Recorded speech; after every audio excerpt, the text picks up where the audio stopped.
What do law enforcement surveillance drones look like at night?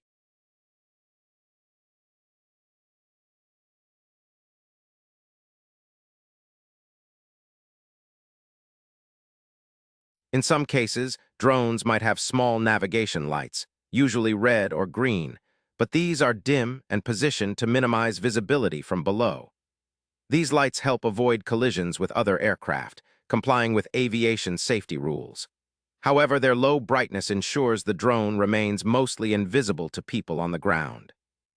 Besides visual stealth, these drones are designed to be as quiet as possible. Their propellers and motors are engineered to reduce noise, which is crucial during night operations. This audio silence helps keep the drone hidden not just visually, but also audibly, ensuring suspects or bystanders don't realize they are being surveilled.